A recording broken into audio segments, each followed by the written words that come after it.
Bismillahirrahmanirrahim. Assalamualaikum warahmatullahi wabarakatuh. Halo teman-teman semuanya. Perkenalkan, saya Safa Aulia dari Diklar HMTL 2021. Nah, pada ruang diklar kali ini, saya akan membahas salah satu mata kuliah yang ada di semester 1, yakni Fisika Dasar.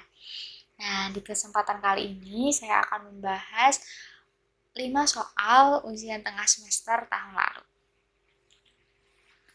Baik, untuk yang pertama, berapa panjang yang ditunjukkan oleh skala jangka sorong pada gambar di bawah ini?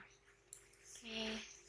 Nah, untuk penyelesaiannya, jadi di dalam jangka sorong itu terdapat dua buah skala, yakni skala utama yang besar ini dan juga skala nonius yang kecil ini.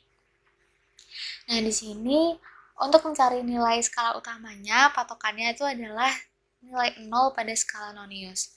Nah, pada kasus ini nilai nolnya itu berada di antara 3,1 dan juga 3,2. Nah, jika nilai nolnya ini berada di tengah-tengah, kita pilih yang nilainya lebih kecil, yaitu berarti 3,1 cm. Kemudian kita ubah satuannya ke milimeter, kita kalikan 10 sehingga didapatkan 31 mm untuk panjang skala utamanya. Nah, untuk skala noniusnya, kita perhatikan garis yang berhimpitan antara skala nonius dengan skala utama. Nah, di sini sudah dilingkarin merah ini. Kemudian di sini 39 itu didapat dari jarak titik 0 skala nonius dengan titik yang berhimpitan. Jika dihitung secara manual, itu 1, 2, 3, 4, 5, 6, 7, 8, dan seterusnya sampai titik ini. Cuman kalau misalnya lebih cepat, kita perhatikan jarak dari titik 0 ke 1 ini kan intervalnya ada 5. 1, 2, 3, 4, 5. Kemudian sampai 7, dari 7 ini kita kalikan 5, berarti 35. Kemudian kita tambahkan 1, 2, 3, 4. 35 kita tambah 4 menjadi 39. Nah, nilai 39 tadi itu kita kalikan dengan nilai skala terkecil dari jangka sorong. Di sini sudah dicantumkan 0,02 mm. Jadi 39 tadi kita kalikan 0,02 sehingga didapatkan 0,78 mm. Sehingga untuk panjang total dari pengukuran jangka sorong ini kita jumlahkan skala utama dengan skala noniusnya. Jadi 31 mm kita jumlahkan dengan 0,78 mm sehingga didapatkan 31,78 mm. Baik, kita lanjut ke soal yang kedua. Kecepatan sesaat benda sebagai fungsi waktu diberikan oleh hubungan V sama dengan 10 kT pangkat 3 vektor I ditambah 2 T kuadrat L vektor J dikurangi TM vektor K meter per second. Dengan K, L, dan M adalah sebuah konstanta. Nah, pertanyaannya, berapakah percepatan A dan nilai mutlak atau besarnya pada saat T sama dengan 2 second? Nah, untuk penyelesaiannya di sini diketahui persamaan vektor kecepatan terhadap waktu itu V sama dengan 10 T pangkat 3 K vektor I ditambah 2 T kuadrat L vektor J dikurangi T M vektor K meter per second. Dan T-nya adalah 2 second. Yang ditanya persamaan percepatan dan juga besar atau nilai mutlak percepatan pada saat T sama dengan 2 second. Nah, untuk penyelesaiannya, jadi teman-teman perlu diketahui dulu bahwa ketika teman-teman punya persamaan jarak terhadap waktu, kita turunkan itu akan menjadi sebuah persamaan kecepatan. Nah, persamaan kecepatan itu kita turunkan akan menjadi sebuah persamaan percepatan. Nah, karena di sini kita itu disuruh mencari percepatan, sedangkan yang kita ketahui dari soal itu adalah kecepatan, jadi kita turunkan terlebih dahulu persamaan kecepatan ini. Kita turunkan terhadap waktu sehingga A sama dengan dV per dt sama dengan D kali 10 T pangkat 3 K vektor I ditambah 2 T kuadrat L vektor J dikurangi T M vektor K per dt. Nah, ini diturunin kayak biasa aja, 10T pangkat 3, 3-nya kita taruh depan, jadi 3 kali 10T pangkat 3 dikurangi 1, jadi 30T kuadrat, K-nya tetap dan vektor I-nya tetap. Kemudian kita jumlahkan dengan 2T kuadrat, ini diturunin kayak biasa juga, 2-nya kita taruh depan, 2 kali 2, T pangkat 2 dikurangi 1, jadi 4T, L-nya tetap dan J-nya tetap, dikurangi T-nya ini kita turunkan jadi 1, M-nya tetap dan K-nya tetap. Karena 1 ini bisa diabaikan, jadi tidak ditulis. Kemudian untuk mencari persamaan pada saat T sama dengan 2 second, karena tadi pertanyaannya T sama dengan 2 second, kita substitusikan nilai 2 ini ke persamaan yang tadi.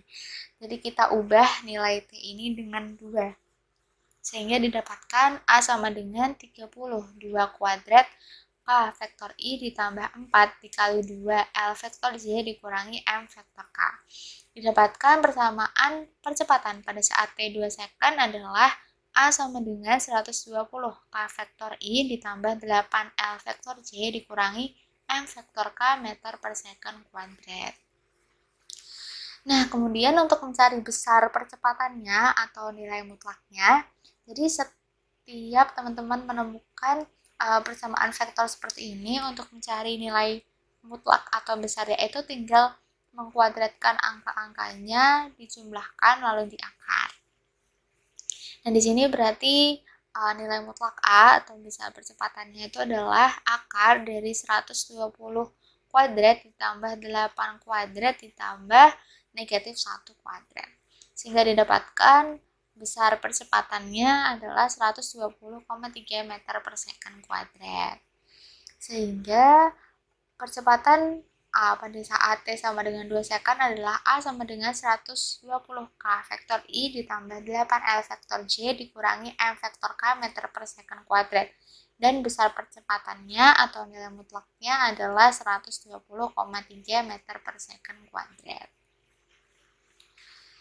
Baik, kita lanjut ke soal yang ketiga. Seorang pemain golf memukul bola keluar dari tempat berpasir. Jika bola terbang dengan sudut elevasi 53 derajat, diketahui cos 53 adalah 0,6 dan sin-nya adalah 0,8. Nah, pertanyaannya A. Berapa kecepatan yang dimiliki bola agar jatuh pada tempat sejauh 60 meter? Dan B. Berapa ketinggian yang dicapai bola? Baik.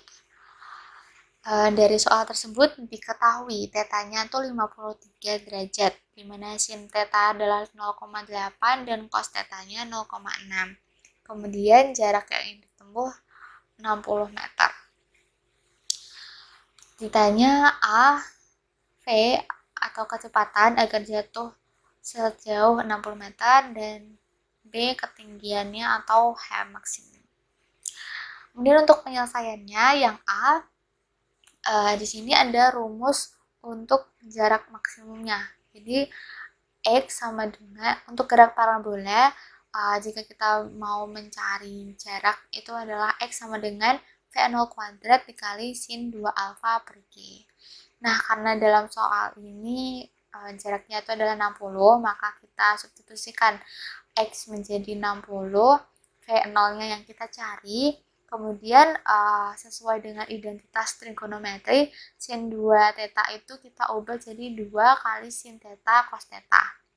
Kemudian percepatan gravitasinya kita asumsikan 10, sehingga 60 sama dengan V0 kuadrat kali 2 sin theta cos theta per 10. Kemudian 10 ini kita pindah ruas, kita kalikan dengan 60 menjadi 600 sama dengan V0 kuadrat kali 2 kali sin tetanya tadi adalah 0,8 dan cos tetanya 0,6. Sehingga 2 kali 0,8 kali 0,6 adalah 0,96, kita pindah ruas. Kemudian karena ini kuadrat jadi kita akar, jadi V0 sama dengan akar 625 sama dengan 25 meter per second. Kemudian untuk yang pertanyaan yang B, Jadi ketinggian maksimum bolanya itu jadi H maksimum sama dengan V0 kuadrat dikali sin theta kuadrat per 2G. Karena tadi V0-nya sudah dicari ketemu 25, kita substitusikan sin theta-nya 0,8 lalu kita kuadratkan per 2 kali gravitasinya tadi 10 meter per second kuadrat. Sehingga didapatkan H maksimumnya adalah 20 meter. Jadi kecepatan bola agar jatuh sejauh 60 meter adalah 25 meter per second dan tinggi maksimum bola adalah 20 meter. Baik, untuk soal yang keempat, di sini tiap saat matahari menarik bumi dengan gaya 3,5 kali 10 pangkat 22 Newton. Nah, akibat gaya tersebut, bumi memiliki percepatan ke arah matahari. Tetapi, bumi tidak bergerak menuju matahari karena bumi melakukan gerak melingkar. Jadi, gerak melingkar dapat menghindari benda jatuh ke pusat lingkaran. Nah, berapa percepatan bumi akibat gaya tarik oleh matahari? Jika diketahui massa bumi adalah 5,96 kali 10 pangkat 24 kg, jari-jari bumi 6.400 km dan jarak matahari ke bumi 150 juta kilometer. Baik, di sini diketahui gaya tarik matahari itu 3,5 kali 10 pangkat 22 Newton. Massa buminya 5,96 kali 10 pangkat 24 kg. Jari-jari bumi 6.400 km atau 6,4 kali 10 pangkat 6 meter dan jarak bumi ke matahari atau H sama dengan 150 kali 10 pangkat 6 km atau sama dengan 1,5 kali 10 pangkat 11 meter. Nah, yang ditanya itu adalah percepatan bumi atau kita simpulkan dengan AS. Nah, di sini ada ilustrasinya. Oke, ibaratkan ini adalah matahari dan ini bumi. Bumi mendapat gaya tarik matahari, jadi dia punya gaya ke arah matahari sebesar 3,5 kali 10 pangkat 22 Newton. Tapi bumi melakukan gerak melingkar, kita simpulkan dengan Fs, sehingga menyebabkan bumi berada tetap pada posisinya. Jadi tidak jatuh ke matahari. Nah, karena bumi berada tetap pada posisinya, maka disimpulkan bahwa gaya tarik matahari sama dengan gaya melingkar yang dilakukan oleh bumi, sehingga F matahari sama dengan Fs sama dengan 3,5 kali 10 pangkat 22 Newton. Nah, karena tadi yang ditanya itu adalah percepatan bumi yang diakibatkan oleh adanya gaya melingkar ini, Fs ini, maka sesuai dengan persamaan rumus gaya F sama dengan M dikali A, maka Fs sama dengan massa bumi dikali percepatan bumi atau AS. Kemudian kita pindahkan ruas sehingga AS sama dengan Fs per massa bumi.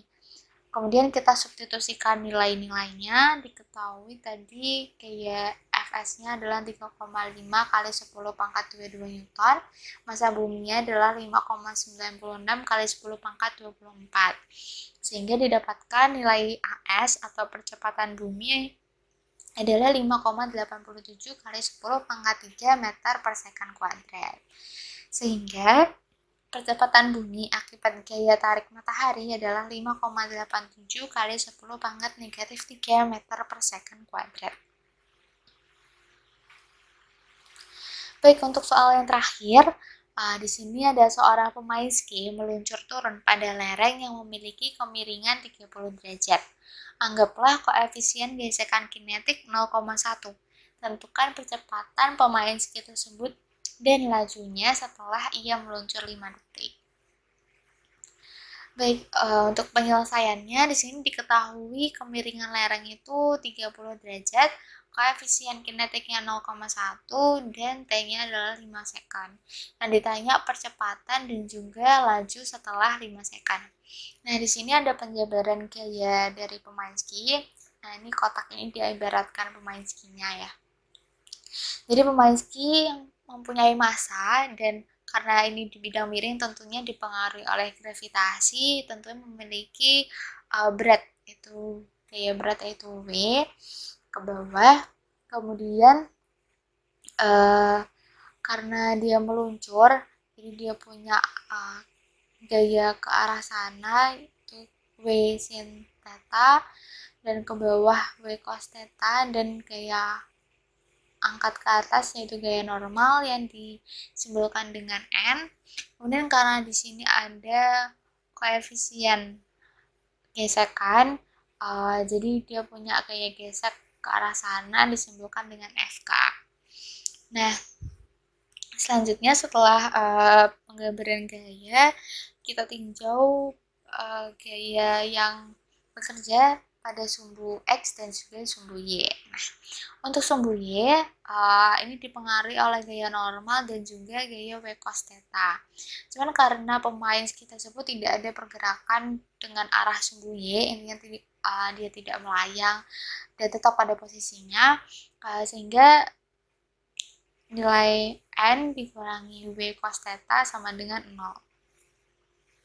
Nah, di sini kenapa dikurangi? Karena gaya N dan juga gaya W cos theta ini berlawanan gitu. Jadi dikurangi. Nah, karena N dikurangi W cos theta adalah 0, maka kita pindah ruas W cos theta-nya sehingga didapatkan nilai N sama dengan W cos theta. Kemudian untuk gaya pada sumbu X, karena di sini dipengaruhi oleh W sin theta dan juga gaya gesek FK.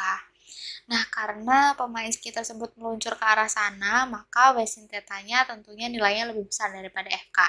Jadi W sin theta dikurangi FK. Ini dikurangi karena arahnya juga berlawanan. Kemudian karena pemain ski tersebut meluncur, artinya dia punya gaya tidak diam di tempat, jadi kita sama dengankan dengan M kali A, karena rumus gaya tadi adalah massa dikali percepatan. Seperti itu. Kemudian kita jabarkan W itu adalah massa dikali gravitasi sin 30 FK atau gaya gesek kinetiknya itu adalah mu K dikali gaya normal. Nah, tadi karena gaya normal ini adalah sama dengan W cos theta, maka kita ganti nilai N dengan W cos theta. Kemudian kita jabarkan W-nya menjadi M kali G. Jadi M kali A sama dengan M kali G kali sin 30 dikurangi mu K dikali massa kali gravitasi kali cos 30. Nah, kemudian karena di sini sama-sama ada massa, jadi kita bisa coret, kita hilangkan massanya sehingga didapatkan A sama dengan G sin 30 dikurangi mu K kali G kali cos 30. Kemudian kita substitusikan, di sini diibaratkan percepatan gravitasinya adalah 10 meter per second kuadrat. Jadi A sama dengan 10 kali sin 30 adalah setengah, dikurangi mu K-nya tadi 0,1 kali gravitasinya 10 kali cos 30 adalah setengah akar 3. Sehingga didapatkan A sama dengan 5 dikurangi akar 3 per 2 sama dengan 4,1 meter per second kuadrat.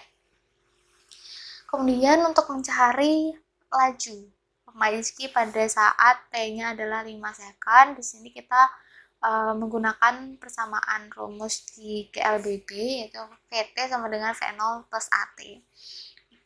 V0-nya itu adalah kecepatan awal. Nah, di sini karena pemain ski pada soal itu dinyatakan meluncur, maka V0-nya adalah 0. Ditambah percepatan tadi sudah dicari 4,1 dan T-nya adalah 5. Sehingga 0 ditambah 4,1 dikali 5 sama dengan 20,5 meter per second.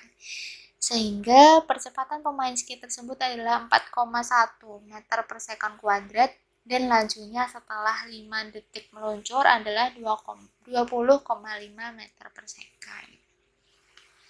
Baik, sekian pemaparan materi mengenai fisika dasar untuk semester 1.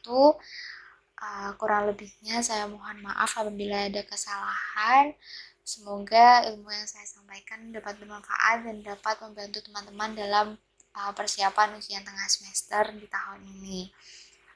Sampai jumpa di ruang diklat berikutnya. Terima kasih.